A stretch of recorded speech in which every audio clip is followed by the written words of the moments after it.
Toshkentdagi 16-sonli shahar shoshilinch kasalxonasiga ona qo'lida klinik o'lim holatdagi, nafas olishdan to'xtagan farzandi bilan shoshib keldi.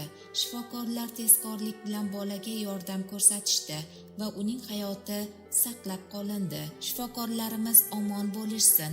Hayit muborak, oq ko'ngil shifokorlar.